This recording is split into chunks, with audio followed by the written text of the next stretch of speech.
Brady Trimble, thank you very much, sir. Well, farmers are watching the Iran conflict closely, and today the regime upped the ante in the Strait of Hormuz. Sources confirming to Fox that the IRGC attacked a Singapore-flagged cargo ship trying to exit the strait with a drone, risking the 60-day deal.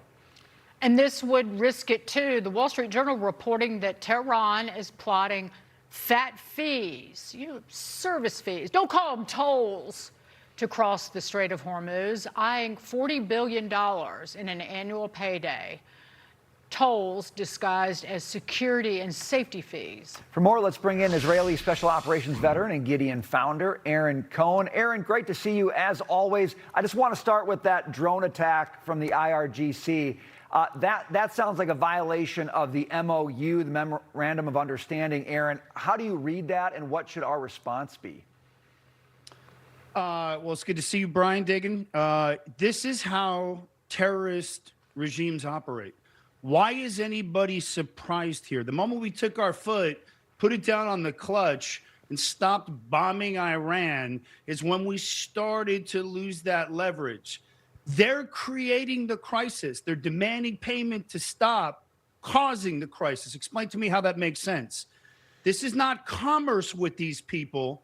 This is what I call state-sponsored extortion.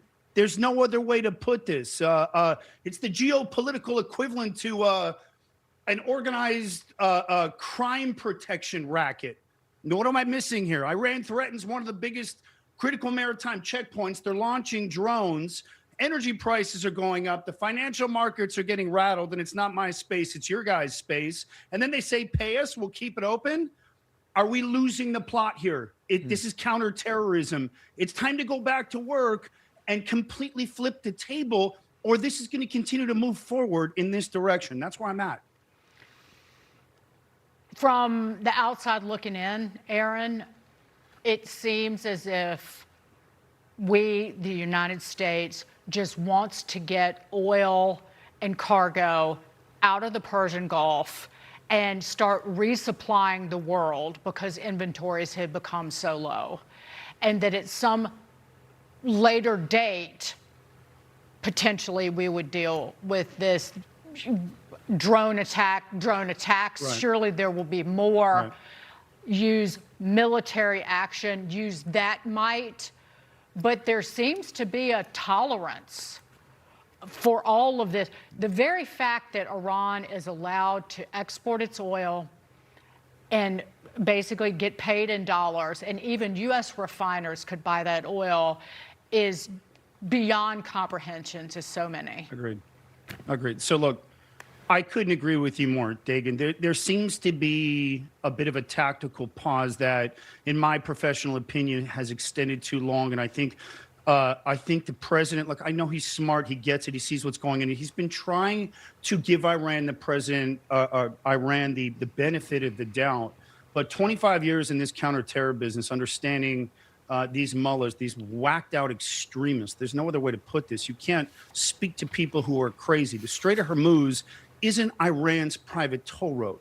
This is a strategic international waterway. China's watching. Russia's watching right now. And the moment we start even engaging with this and incentivizing this type of behavior, we've got a problem. But the president has the leverage. Iran needs the sanction relief more than America needs these oil prices to come down. Trust me, they're hurting more. And I say to the White House, it's time to crank this up and shift table again. It's the only language they speak. But this doesn't take boots on the ground. This is all tech driven. This is all internet driven. It's time for another smack, and watch how quickly they come back from this ridiculous crazy. I promise this works with them. Are we using this time right now to position ourselves to actually take control of the strait, move the ships we want to move through, completely neutralize Iran? Is this time period the time period where you really set up what they were calling Project Freedom just a few weeks ago? It's a good question, Brian. And there's always things that are happening operationally in the backdrop that we're not going to be privy to, that we're going to have to speculate about. I know that from being in this world. The U.S. controls the strait. No other rhetoric coming out from whatever leaders are taking the first position here from their podiums.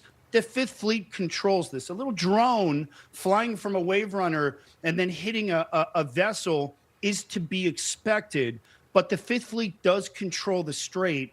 And I think you might be onto something. And I think there is a larger preparation in play here that's going to allow full security ownership of the strait officially under President Trump, under Hegseth, under the Department of Defense.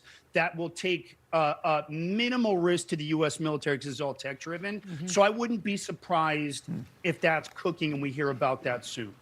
Well, the International Maritime Organization, United Nations body, yesterday was telling shippers that it was coordinating an evacuation route for the hundreds of ships still stuck in the Persian Gulf, trying to cooperate with Iran and Oman and other nations. And as soon as this attack happened by the IRGC, it paused that operation. Of course it did, because it's the UN. Yeah, of course it, correct. Yeah. Of course it did, because this is, they're watching the press that's coming out. The moment someone from Iran, it could be someone's third aunt who says something, oh, the strait's now closed. Like, they do not control this strait, and why the international community is reacting the way they are is beyond me right now. U.S. just needs more messaging coming out showing that ownership. That's what I think. Aaron Cohen, thank you very much, sir. Appreciate your expertise. Thanks, Aaron. Appreciate you guys. Thank you. All right.